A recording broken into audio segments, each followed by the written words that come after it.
గారపాడు గరుడచడపాలెంలోని దళిత గిరిజన మహిళలకు ప్రభుత్వం రక్షణ కల్పించాలని ఐద్వా వ్యవస్థాపక అధ్యక్షులు రాజా సుందరం బాబు డిమాండ్ చేశారు. దళిత గిరిజన మహిళలపై జరుగుతున్న దాడులను నిరసిస్తూ శనివారం కలెక్టర్ కార్యాలయం ఎదుట భారీ ధర్నా నిర్వహించారు.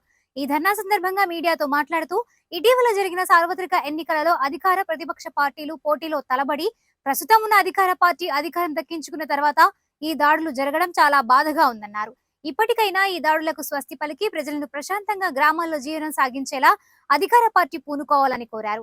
ఈ ధర్నా కార్యక్రమంలో దళిత గిరిజన మహిళలు పెద్ద సంఖ్యలో తరలివచ్చారు. పేరు డాక్టర్ గోళ్ళమూడి రాజసుందరబాబు, ఐడియా యద్వా సంఘాలకు వ్యవస్థాపకుడిగా ఉన్నాను.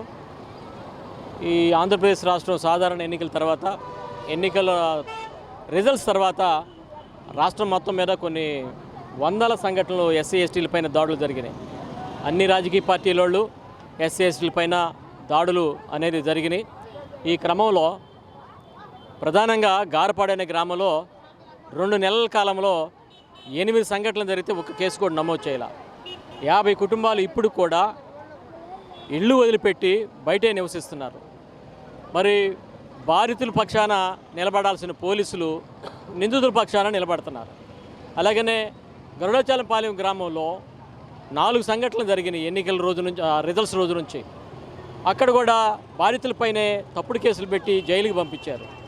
గారపాడులో కూడా బాధితులపైనే తప్పుడు కేసులు పెట్టి జైలుకి పంపించి మరి వాళ్ళు ఇళ్లల్లోకి రానికుండా కూడా అడ్డుకుంటున్నారు. ఇంత దారుణమైన వ్యవహారం ఏదీ లేదు. ఎప్పుడు కనీ విని ఎరగని సంఘటనలు జరిగినాయి. ఈ విషయంలో ప్రభుత్వం స్పందించాలా, ప్రభుత్వం చొరవ తీసుకుని బాధితులకు న్యాయం పక్షాన ఎస్సీ ఎస్టీ చట్టం అమలు చేసి న్యాయం చేయాలని విజ్ఞప్తి చేస్తున్నాం. మేము ఏ రాజకీయ పక్షానికి మేము వహించట్లేదు. కేవలం బాధలకు గురైన ఎస్సీ ఎస్టీలకి న్యాయం చేయమని మాత్రమే మేము అడుగుతున్నాం. జై భీమ్.